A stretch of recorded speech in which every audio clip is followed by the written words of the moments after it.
Real estate की latest video देखने के लिए हमारे चैनल को सब्सक्राइब कीजिए, साथ ही बेल आइकन दबाना ना भूलें। दोस्तों आज की इस वीडियो के अंदर जानेंगे कि फ्री होल्ड प्रॉपर्टी क्या होती है, फ्री होल्ड प्रॉपर्टी को खरीदते समय कौन कौन सी बातों का ध्यान रखना जरूरी है। तो इन सभी विषयों पर आज हम बात करेंगे। नमस्कार दोस्तों, स्वागत है आपका हमारे इस यूट्यूब चैनल पर और आप देख रहे हैं एनसीआर प्रॉपर्टी। मैं हूं आपके साथ जीत गुप्ता। तो चलिए बिना किसी देरी के वीडियो शुरू करते हैं। सबसे पहले ये बात करते हैं कि फ्री होल्ड प्रॉपर्टी क्या होती है। देखिए नाम से ही मालूम चल रहा है कि फ्री होल्ड यानी फ्री यानी मुक्त, होल्ड यानी बंधन, यानी बंधन से मुक्त प्रॉपर्टी को फ्री होल्ड प्रॉपर्टी कहते हैं। यह एक ऐसी प्रॉपर्टी होती है जिसपे बायर का पूर्ण मालिकाना हक होता है। जैसे मान लीजिए आप एक बायर हैं और आपने फ्री होल्ड प्रॉपर्टी खरीदी किसी डीलर से, किसी किसान से, किसी बिल्डर से आपने फ्री होल्ड प्रॉपर्टी खरीद ली और वो फ्री होल्ड प्रॉपर्टी जो है आपके नाम पर ट्रांसफ़र हो जाएगी, क्योंकि खतौनी से जो भी रजिस्ट्री होगी वो आपके नाम पर ट्रांसफ़र हो जाएगी। लेकिन ध्यान रहे कि रजिस्ट्री के बाद दाखिल खारिज होना बहुत ज़रूरी है।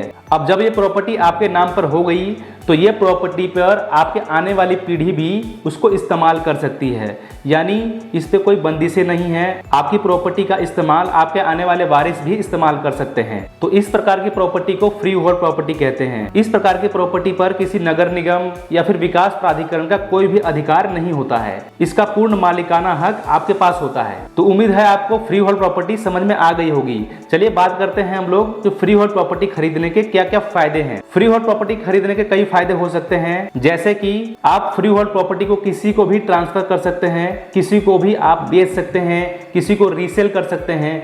तो आपके पास पूरा अधिकार है, आप उस प्रॉपर्टी को किसी भी बायर को सेल कर सकते हैं। दूसरा बड़ा फायदा ये होता है कि आप अपनी प्रॉपर्टी पर मकान बना सकते हैं और मकान की ऊंचाई भी आप अपने हिसाब से रख सकते हैं। अगर आपको 1 मंजिल बनाना है, 2 मंजिल बनाना है या 3 मंजिल 4 मंजिल बनाना है तो उसमें किसी तीसरे पर्सन का अनुमति लेने की जरूरत नहीं है। आप जब चाहें या फिर जैसा चाहें अपने अनुसार इसका घर का मॉडिफिकेशन कर सकते हैं। तीसरा बड़ा फायदा यह है कि आमतौर पर देखा गया है कि लीज होल्ड प्रॉपर्टी के मुकाबले फ्री होल्ड प्रॉपर्टी के जो रेट होते हैं वो ज्यादा होते हैं और उसकी रीसेल वैल्यू भी अच्छी होती है। लेकिन दोस्तों आपको बता दूं कि फ्री होल्ड प्रॉपर्टी के अंदर ही सबसे ज्यादा फ्रॉड और स्कैम भी होता है। इसलिए जब भी आप कोई फ्री होल्ड प्रॉपर्टी खरीदें तो सुनिश्चित करें कि वो एक अच्छी कंपनी हो जिससे आप प्रॉपर्टी खरीद रहे हो, या फिर कोई अच्छी बिल्डर हो, अच्छा डीलर हो जिससे आप उस प्रॉपर्टी को खरीद रहे हो। वरना आजकल फ्री होल्ड प्रॉपर्टी के नाम पे बहुत स्कैम चल रहा है। आपकी जानकारी के लिए एक बात और बता दूं कि नोएडा एक्सटेंशन, ग्रेटर नोएडा, यमुना प्राधिकरण या फिर नोएडा की तरफ फ्री होल्ड प्रॉपर्टी खरीदना फिलहाल अभी सेफ नहीं है,